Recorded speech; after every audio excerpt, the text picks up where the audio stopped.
শুটকি রান্নার গন্ধে কি ফেরেশতাদের কষ্ট হয়? সেই ঘরে কি তখন ফেরেশতা থাকে? শুটকি খাওয়ার পর কি নামাজ আদায় করা যাবে? ভাই আলী ইকবাল জাবেদ, আপনার প্রশ্ন উত্তর হলো যে শুটকি বা দুর্গন্ধ আছে এরকম কোনো কিছু খেলে বা পান করলে তখন আর ফেরেশতা আসে না, এরকম কথা হাদিসের আলোকে প্রমাণিত নয়।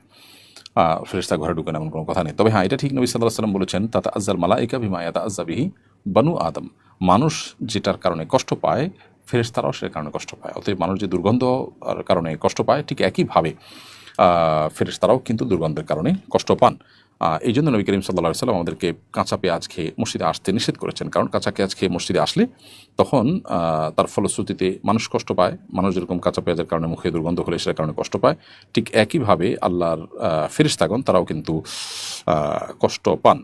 তো এই জন্য আমাদের উচিত হবে বাসা বাড়িতে বা অন্য কোথাও আপনার বিশেষ করে মসজিদে ফেরেশতারা যেহেতু তাদের আসার অধিকার আছে, সেটা আমরা খর্ব করতে পারি না, তারা কষ্ট পায়, সেজন্য তাদেরকে সেখানে কষ্ট না দেওয়া উচিত। বাকি বাসা বাড়িতে অন্য কোথাও কাঁচা পেঁয়াজ খাওয়ার পর কোনো নিষেধাজ্ঞা নেই, সেটা খেলে কোনো গুনাহ হবে না।